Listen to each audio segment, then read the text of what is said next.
Hello everyone, this is Satish Kumar. So I'm here with my continuation lesson on emotional intelligence. So we are learning about emotional competence. We have learned about two competence, that is self-awareness and self-regulation. Those two we learned in my previous two lessons. In this lesson, we will learn about the third personal competence, that is self-motivation. Okay. Uh, See, this skill is very important skill. Okay, self-motivation.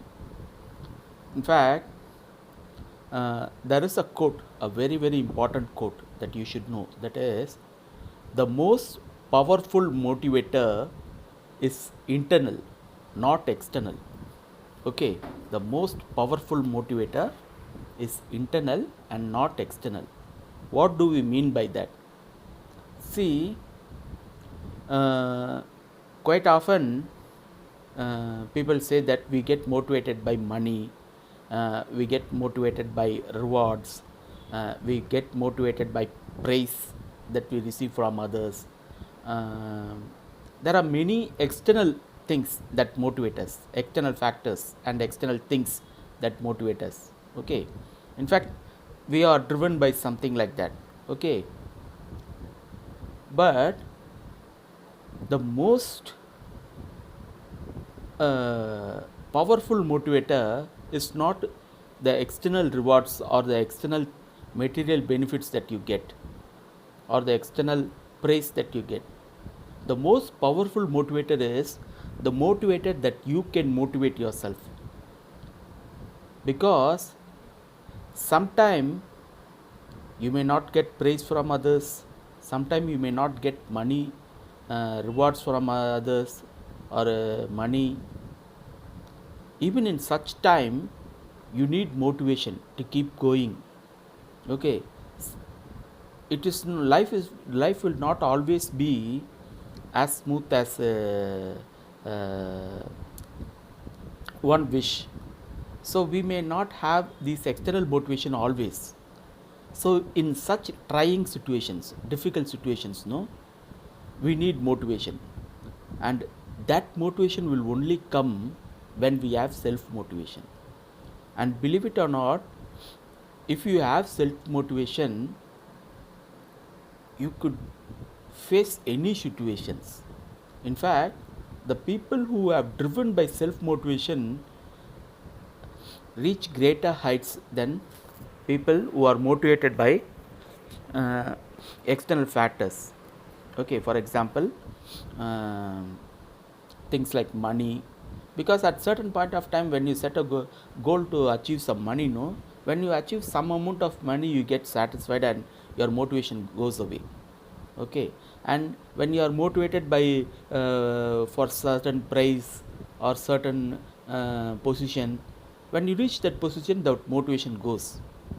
And this is one reason we quite often find that people who have high goal, no, set up huge goal.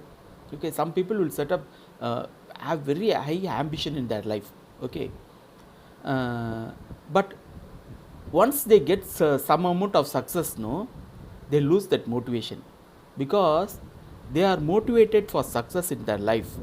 They set huge goal, but the moment they saw a few success, no, they feel content and satisfied. And this is one reason why some people are not continuously motivated. Okay, and some people, when they face a failure, no, they get dejected and they lose motivation.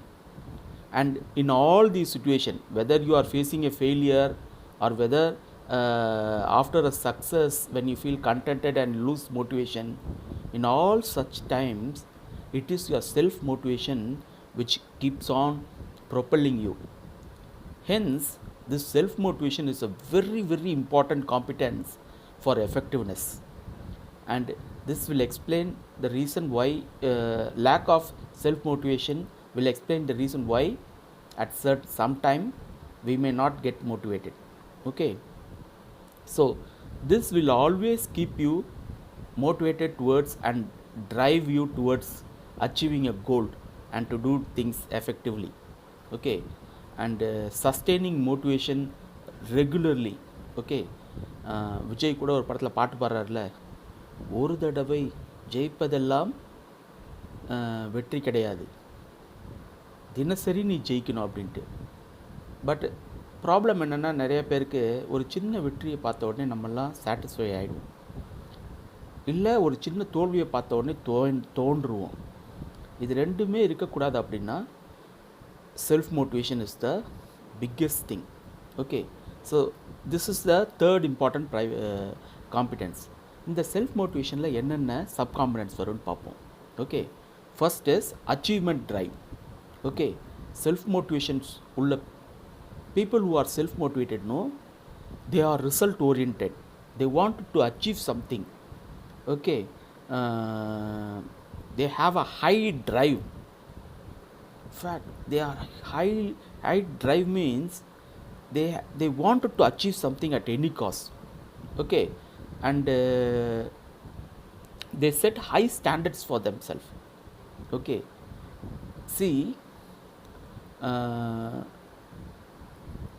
I am not going to give a personal example. I wanted to give a personal example, but it may look like boosting myself. You know, some people, when they do a job, for example, take a case of singing. Some people will do singing as hobby.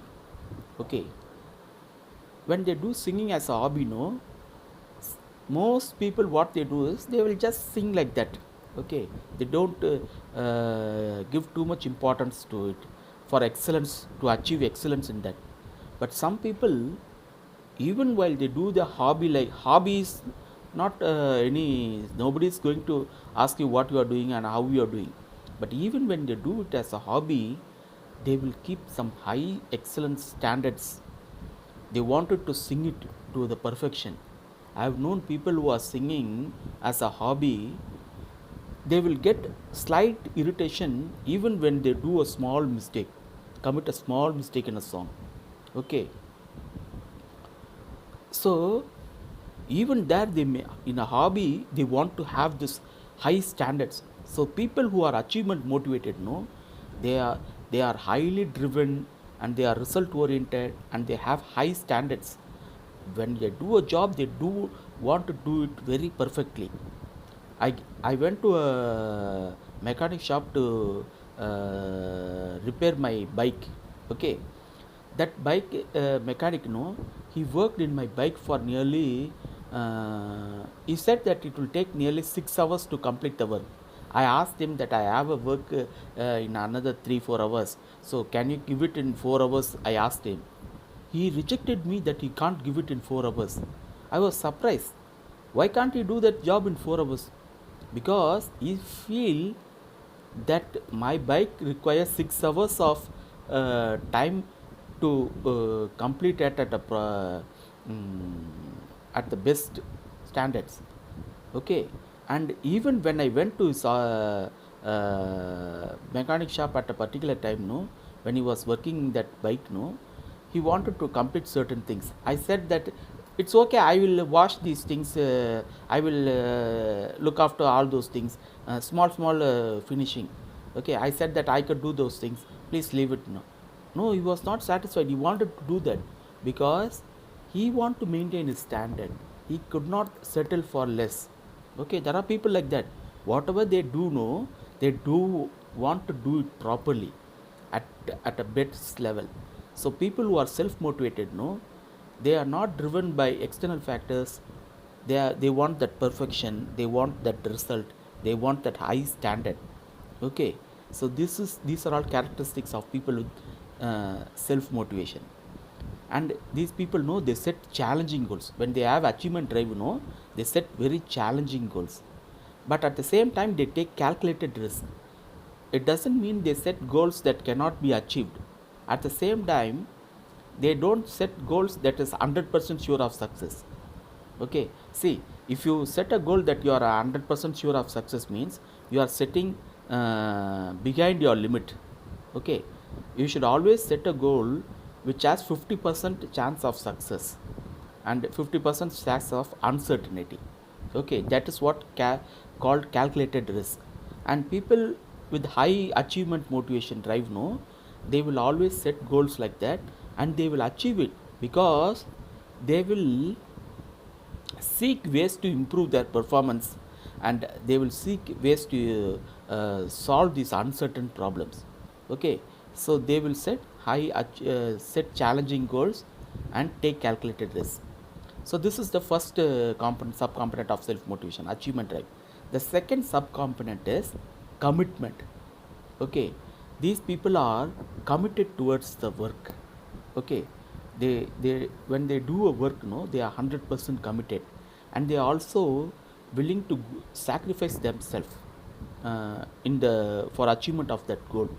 Okay, see, uh, when you are working in a company or a organization, no, uh, you have to forego some personal things, okay, to achieve that organizational goal. And people who are self motivated, no, they are like that. They are willing to commit themselves to meet a larger organizational goal. Okay, sometimes. Okay, so they are driven by this commitment, and commitment is a very very important character for self motivation. Okay, the third subcomponent of self motivation is initiative. Okay, initiative is very important. See, initiative is nothing but ready to seize opportunities. Okay, ready to seize opportunities. When you get an opportunity, no, you try to grab it.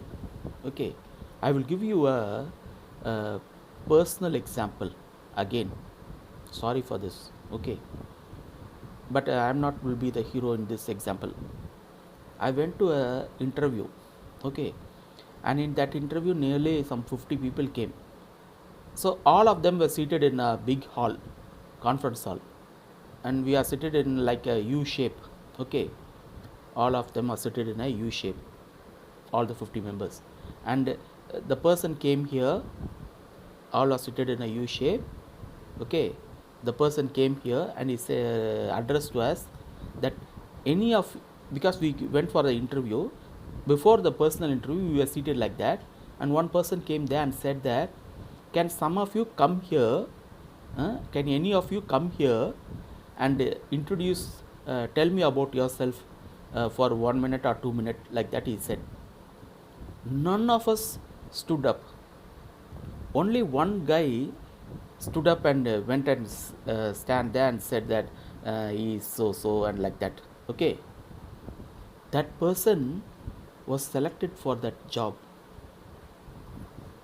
because that company feel that people who could see such a initiative opportunity. Why most of us didn't went there, no? In fact, the interviewer specifically mentioned that this is not interview, this is just we are just asking you, can some of you say that the personal interview will be inside. The moment we know that the personal interview will be inside, none of us want to go there to stand in front of this crowd. That was the fear of public speaking. That guy had that initiative. He showed that initiative, and he did not have that inhibition of standing in front of a crowd. He got the job. Okay, so this is what says that seizing opportunities. Okay, I will give another example. Here I am the hero. Okay, I went for a class. In fact, it was my personality development class. Okay, in my personality development class, one of the lecturer, no, he said that he was handling a public speaking class, and after finishing his public speaking class, no, he said that, can any one of you come here in the podium and talk for 5 minutes about any topic, at least speak for 2 minutes, like that he said.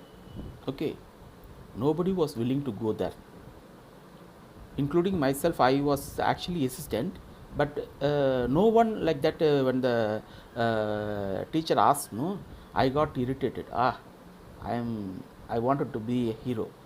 In fact, please remember, this was the first time I'm going to stand in front of a group of people and speak. In fact, this is true. This is a true event. I went there without any hesitation. The moment I went there, no, you could see the kind of nervousness and anxiety I had.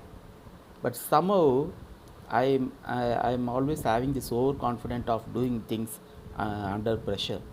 I like to do things under pressure. So I went there and I mm, took a topic and a topic which I have recently learned in my management classes. Okay, so I talked for nearly 3 minutes and I got a reasonably good appreciation by the teacher and also by the students. In fact, the thing is here is I seized that opportunity and I got that appreciation. Everybody appreciated me.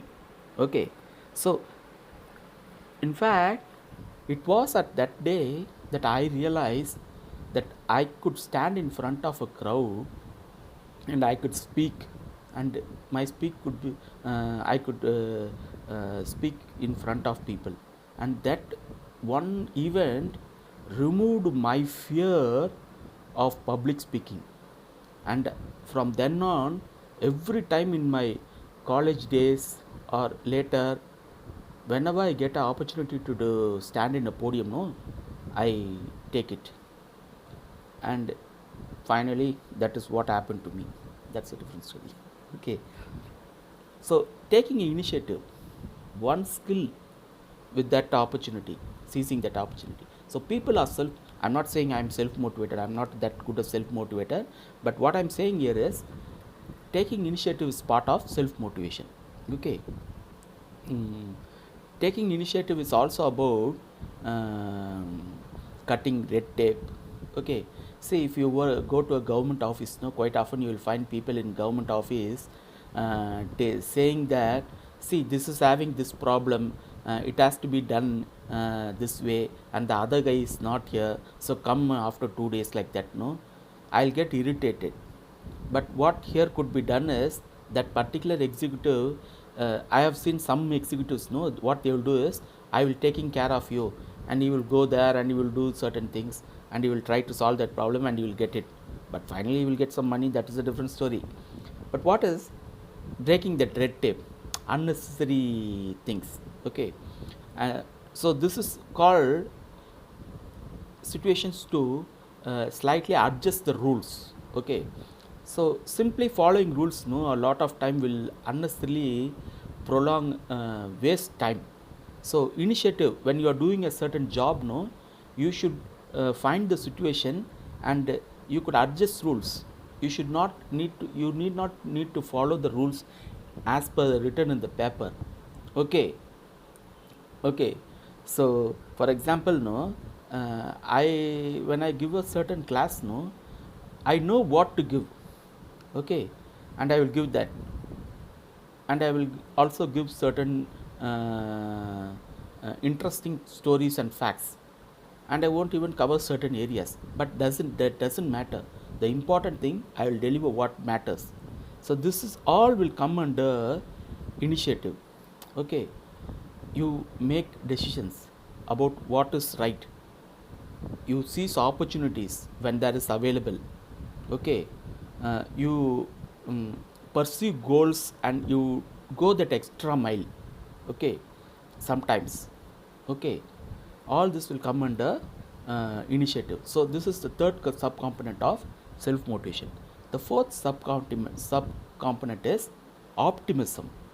Okay, these people, know, are highly persistent in in chasing the goals despite the set blocks. Okay, see, everybody set some goal. Okay, and everybody knows how to work towards it. Okay, but the moment when you face some obstacles, no, okay, when you face some failure, when you face some obstacles, no, it is at that moment lot of self doubt comes. Okay, lot of self doubt comes, creeps to your mind, and you start questioning whether I am capable of achieving this goal.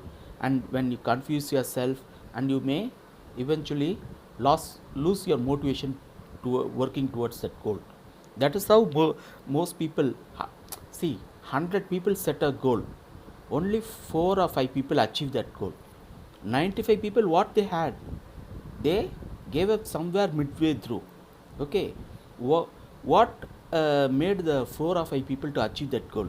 It is this characteristic, optimism.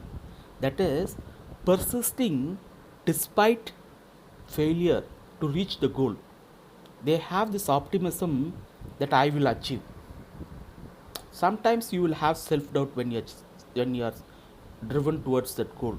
Okay, and this self doubts and all this kind of emotions, no, will pull you down to not work, and it will not you will not have the drive, you will not have the motivation. Only your optimism and hope that I will achieve. Okay, uh, so this is very very important for people who have fear of failure. It is the opposite of fear of failure, that is optimism. Having a no, I will succeed.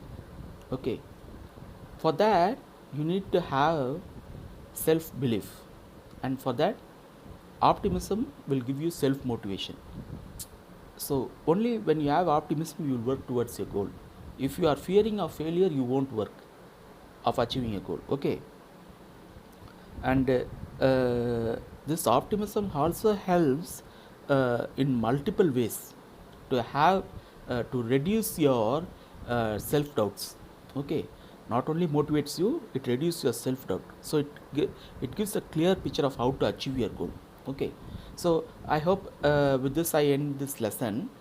So in this lesson we learned about self motivation and its subcomponent. There are 4 subcomponent, that is achievement drive, commitment, initiative, and optimism. Okay, these are all the personal emotional competence that you could develop. Okay, so with this third personal competence we are ending the personal competence. In my next 2 lessons we will learn about the social competence, that is social awareness or empathy, and finally social skills or interpersonal skills. Okay, with that we will end the emotional competence part. Okay, see you in my next lesson on social awareness or empathy. Bye.